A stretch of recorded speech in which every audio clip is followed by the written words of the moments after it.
یونس علیہ الصلوۃ والسلام چې ډېر لوی جلیل القدر پیغمبر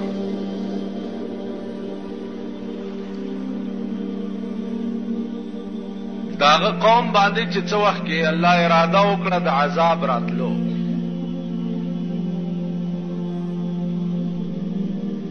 نو یونس علیہ السلام ته خدای پاک ویلې چې ته یو طرف ته شه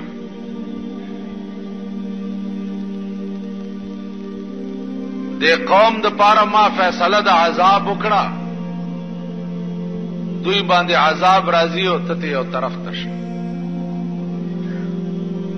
نو یونس علیہ الصلوۃ والسلام چې هغه تینا غرونو ته لاړو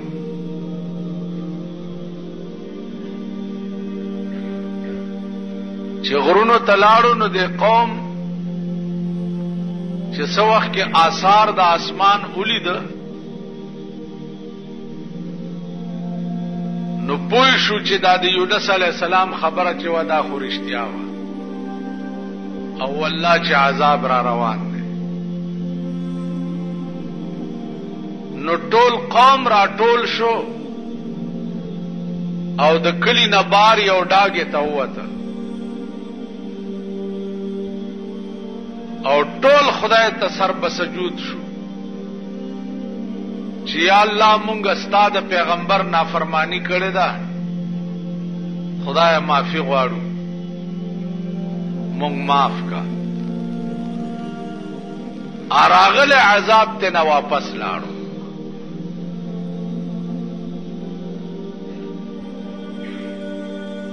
چې عذاب ته واپس لاړو قوم خو الله ته رجوع شو بس صحیح خلق شو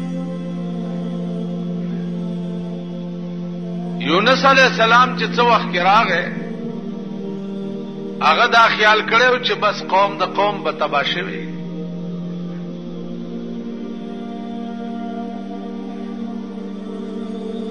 چا ورته لاره کې وي چې هغه باندې خو عذاب راغلی او خو هغه عذاب ته واپس لاړو قوم تباه نشو یونس علیہ السلام دغه وخت کې دا خیال وکړ چې کزوز د قوم تلار شم نو زما تکذیب به وکي دوی بداوي چې تا مونږ ته دروغ ویلیو مونږ باندې خو عذاب را نه غي دغه وخت کې یونس علیہ السلام د الله د حکم انتظار ونکړ چې اوس ما ته څه حکم کیږي چې داسې لار شه او کدا سه لار شه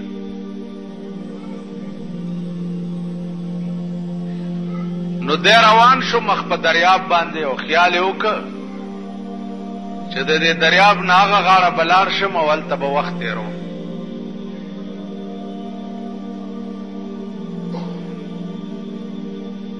کشتای کی چې سور شو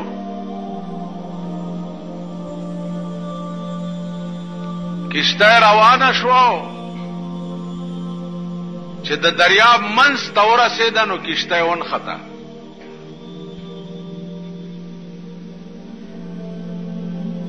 چې ونخته اوس نه مخکې ځي او نه رستو ځي مانګیان دي د کشتای چې کوششونه کوي چې اوس څه چلو کو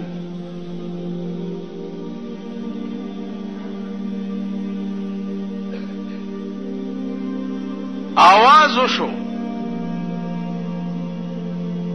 چې په دې کشتۍ کې د مالک نه څوک باغی را تختیدلې ده نو دا کشتۍ به ترغه نه روانيږي چې ترسو پورې هغه باغی تاسو دې سین ته نه غورځولې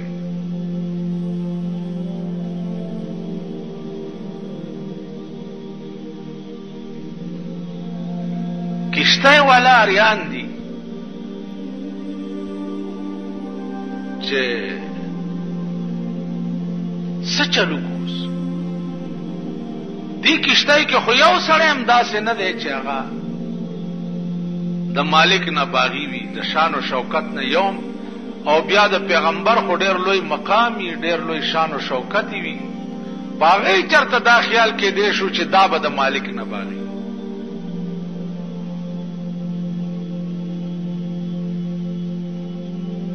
یو تا ګوري بل تا ګوري بل تا ګوري.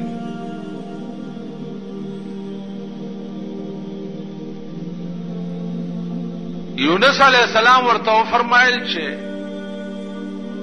باغی زېما ما وګرځوي د دریاب تنو الا بدا کشته روانيږي کینی نه رواني.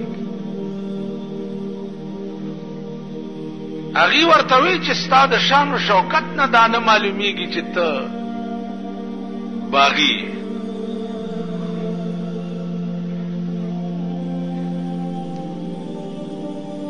یونس علیہ السلام ورته فرمایل چې خدای قسم کا زم نیم لړا کړي چې ترغه پوره دا کشته روانه نشي. ډېر وخت پکې تیر شو.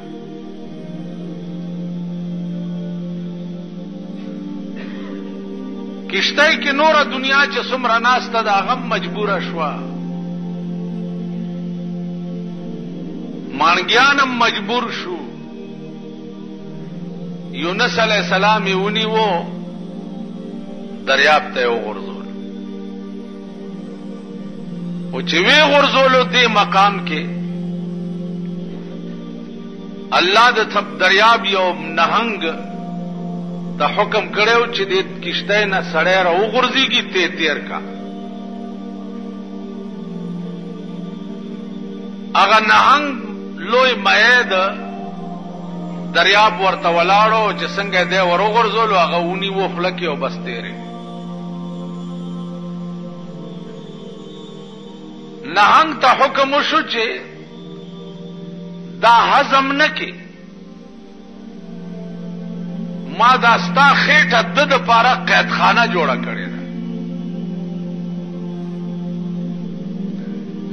دې بستا په دې خېټه کې قیدی.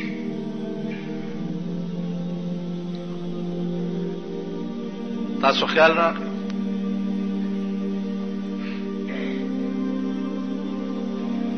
سلويخت ورځې یونس علیہ الصلوۃ والسلام چې هغه د مئی په خېټه کې قید.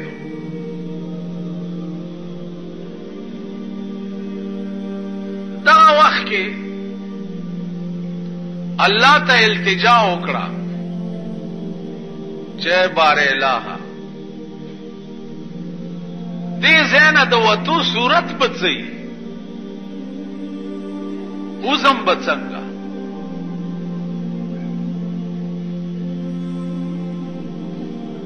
نو الله ورته وظیفه وخوده چې زما د گرفت او د پکړ نه چې نجات غواړي نو د مئی په دې خېټه کې دا وظیفه شروع کا.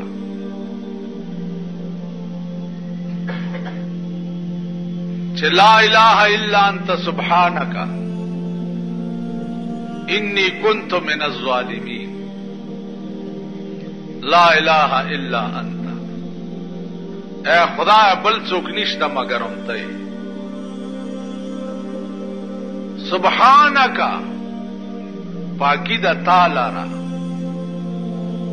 انی كنت من الظالمین خدای ما په ځان زیاته کړې دي چې ما ستاد یو حکم انتظار نه دی کړی.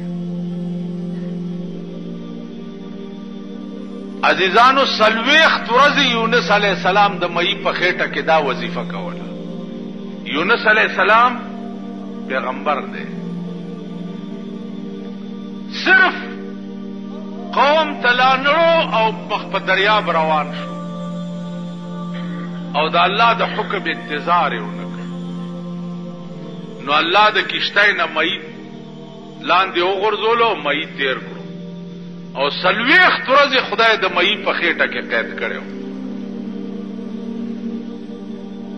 او ورته وی چې دې خېټه کې به ته قیدې تا زما د حکم انتظار ولې ونکړ.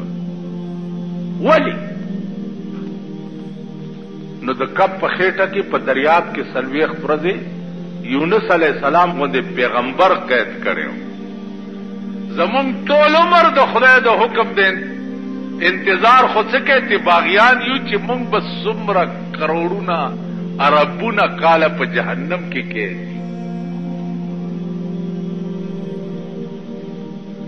نو وظیفه ورته خدای د مئی په خېټه کې وخوده چې په تیارو کې خو پروتې